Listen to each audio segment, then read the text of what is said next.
नमस्कार दोस्तों कुछ जानकारी ना होने के कारण हम काफ़ी परेशान होते हैं। हम ये सोचते हैं कि हमारा काम क्यों नहीं हो पा रहा है, हमें तो 100 दिन हो गए, 200 दिन हो गए। तो दोस्तों, परेशानी की बात ये रहती है कि आप कुछ कारण को नहीं समझते कि आपको करना क्या है, आपको सही जानकारी नहीं मिल पाती है।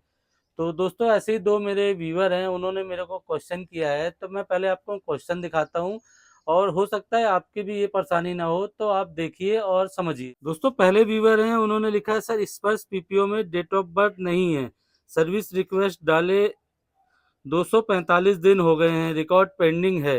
दादाजी डिफेंस सिविलियन एयरफोर्स रहे हैं, दादी को फैमिली पेंशन मिलती है। अब दूसरा क्वेश्चन है दोस्तों, पेंशनर माइग्रेटेड स्पर्श पीपीओ नहीं बना है, ओआरओपी 2 रिवीजन भी हुआ था, इससे पहले 15 दिन में स्पर्श पीपीओ मिलता था। तो दोस्तों, आपने दोनों व्यूअर के क्वेश्चन देख लिए। पहले का है कि स्पर्श पीपीओ 245 दिन हो गए चेंज नहीं हुआ है, और दूसरा है 2023 के माइग्रेशन स्पर्श पीपीओ नहीं इशू है। तो चलिए दोस्तों, मैं आपको इन दोनों क्वेश्चन के आंसर देता हूँ। हो सकता है आपकी भी ऐसी कोई प्रॉब्लम हो तो आपका भी सोल्यूशन निकलेगा। दोस्तों, पहले इनका क्वेश्चन का आंसर देने से पहले मैं आपको कुछ जानकारी देना चाहता हूँ। आप पहले ये समझिए कि जो आपका डिफेंस है दोस्तों, ये दो हिस्सों में बटा है। एक होते हैं जो सर्विस, और दूसरे पेंशनर, और दूसरे हैं जो सिविलियन है। दोस्तों, आपको ये समझना पड़ेगा, क्योंकि क्या होता है, दोनों का डिपार्टमेंट अलग अलग होता है। जो ये वीवर हैं, पहले मैं इसलिए ये एक्सप्लेन कर रहा हूँ, आज से बहुत वीवर होंगे, कि क्या होता है कि जो डिफेंस सिविलियन है वो जब जॉब करते हैं तो उन्हें मालूम है कि हमें क्या क्या फैसिलिटी मिलती है,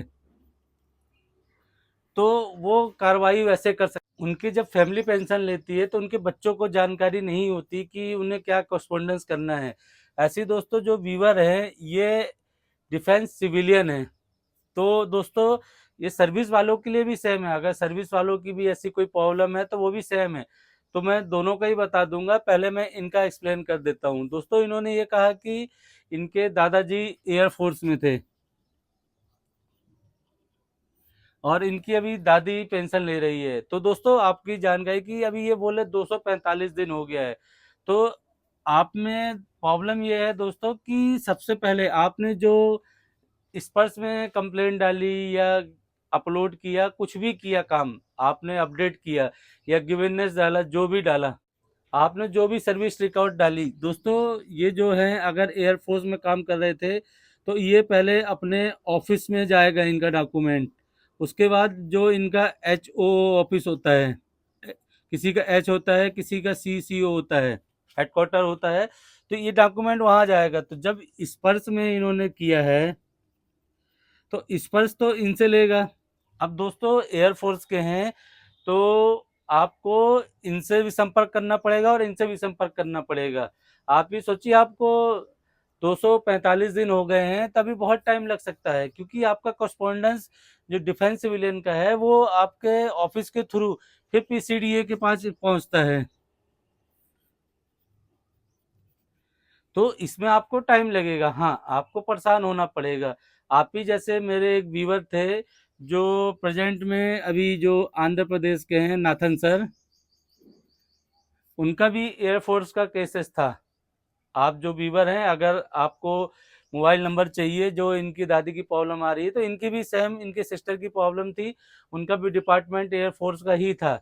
तो उन्होंने कार्रवाई की है, तो उनका 3-4 महीनों में हो चुका था। अभी मैं आपको एक स्क्रीनशॉट दिखा रहा हूँ, तो आप देख सकते हैं उनके साथ भी हुआ है। तो आपको ऐसी कोई प्रॉब्लम है तो आप, नीचे व्हाट्सएप ग्रुप है, तो आप उसमें जुड़ सकते हैं। उनका नंबर मैं दे दूंगा, तो आप उनसे बात कर लीजिए कि एक्चुअल उन्होंने क्या क्या प्रोसीजर किया है। क्योंकि डीपली मैं आपको सिर्फ इतना एडवाइस कर सकता हूँ कि आप एचओ ऑफिस में से संपर्क कीजिए और इनसे कीजिए, क्योंकि एक कुछ बारीकियां होती है दोस्तों कि आपको वो करना पड़ता है। अब जैसे सर्विस वालों का है, सर्विस वालों के लिए ऑप्शन है जिला सैनिक बोर्ड और रिकॉर्ड, क्योंकि स्पर्श तो इन दोनों को भेज देता है। ये तो सर्विस वालों की भी अगर ऐसी कोई पेंडिंग आ रही है तो सर्विस वाला जिला सैनिक बोर्ड और रिकॉर्ड को भेज देता है। तो ये उनकी कार्रवाई होती है कि वो वेरीफाई करते हैं, क्योंकि स्पर्श कोई वेरीफाई नहीं करता। स्पर्श रिकॉर्ड से डाटा लेगा और जिला सैनिक बोर्ड के थ्रू आप रिकॉर्ड डाटा भेज सकते हैं। एक प्रोसीजर होता है दोस्तों।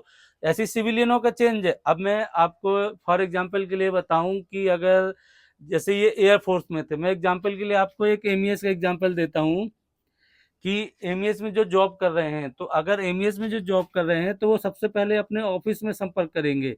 ऑफिस के बाद जो उनका एचओ होगा और फिर पीसीडीए को जाएगा। तो दोस्तों आपका सिस्टम अलग है, आप पहले सिस्टम को समझिए जब आप काम करा सकते हैं। नहीं तो आपके 245 दिन हुए हैं, बहुत ज़्यादा दिन हो जाएंगे। क्यों? अगर आपका एचओ और सीओ या ऑफिस आपका कॉरस्पॉन्डेंस नहीं भेजेगा आपके उसको, क्योंकि आप बोल रहे हैं कि रिकॉर्ड पेंडिंग दिखा रहा है, तो रिकॉर्ड तो आपका यही कहलाएगा। आपका डॉक्यूमेंट तो आपके हायर हेडक्वार्टर में होगा। तो आप कोशिश कीजिए इनसे संपर्क कीजिए, और अगर आपको व्हाट्सएप नंबर इनका चाहिए या तो आप इनसे भी संपर्क कीजिए। ये आपको बता देंगे कि क्या क्या कॉरस्पॉन्डेंस होता है एयरफोर्स का, क्योंकि आपका दिल्ली में हेडक्वार्टर है तो आपको कॉरस्पॉन्डेंस में आसानी होगी। चलिए दोस्तों, आई होप ये पॉइंट आप समझ गए। अब मैं चलता हूँ सेकंड पॉइंट की ओर।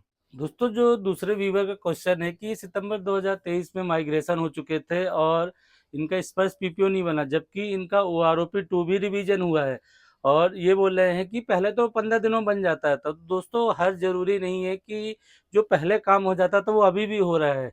हो सकता है कि जो पहले क्लर्क या स्टाफ बैठता हो तो वो जल्दी काम कर देता हो। तो वो चेंजमेंट होता है दोस्तों, टाइम लगता है। मेरे एक व्यूवर है, उनका रिकॉर्ड से वेरीफाई हुआ, आप मैसेज देख सकते हैं कि उनका रिकॉर्ड से हुआ, तो 1 महीने के अंदर उनका और 15 दिन के अंदर पीसीडीए ने अपडेट करके पीपीओ भी रिलीज कर दिया, ईपीपीओ बन गया। तो ऐसा नहीं है, पहले हो जाता था, अभी भी हो रहा है, लेकिन कुछ प्रॉब्लमें आती हैं। अभी सर्वर की प्रॉब्लम चल रही है स्पर्श में, तो आपका जो अपडेट हो चुका है, आप टेंशन मत लीजिए, आपका पीपीओ बन जाएगा।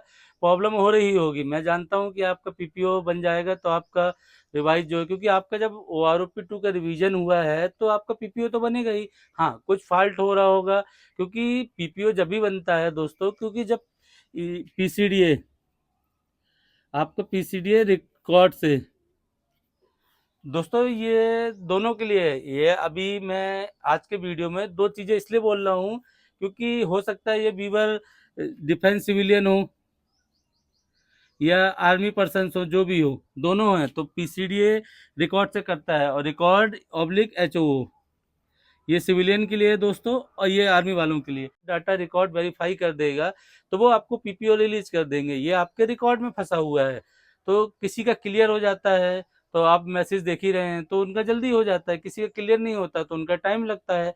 तो आप इंश्योर कीजिए कि आपके रिकॉर्ड में आपका डाटा रिवीजन हुआ है। तो ऐसा नहीं है कि आपका पीपीओ नहीं बनेगा, बनेगा। हाँ, हो सकता है कि उनसे गलती हो रही हो, वो उनसे लेट हो रहा हो। और अभी दोस्तों टाइम लगने का रीजन क्या है, कहीं भी देखिए आप, आपको मार्च फाइनेंशियल ईयर होता है, कोई भी डिपार्टमेंट हो, जब नया 1 अप्रैल से चालू होता है तो उसमें डॉक्यूमेंट क्लोजिंग होती है कि इस साल का फाइनेंशियल ईयर क्लोज हो रहा है, तो नए रजिस्टर वगैरह नया कुछ बनाते हैं। आप ऑफिस में रहे होंगे, आपको पता है, या मैं भी था आर्मी में तो मेरे को ही मालूम था कि जो हम 1 साल का रजिस्टर बनाते थे, फाइल बनाते थे, अब जितनी भी फाइल पेंडिंग होती थी तो उसको हम 31 मार्च को आज क्लोज करके नए फाइल का एक लिखते थे कि ये 1 अप्रैल से स्टार्ट होगी।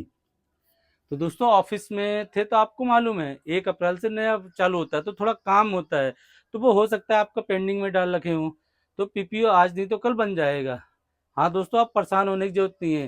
दोस्तों मैंने आपको 2 पॉइंट बताए, अगर आपको अभी भी कुछ कन्फ्यूजन है तो आप वीडियो के नीचे कमेंट कीजिए, मैं रिप्लाई देने की कोशिश करूंगा। मिलते हैं एक नए वीडियो में। नमस्कार दोस्तों।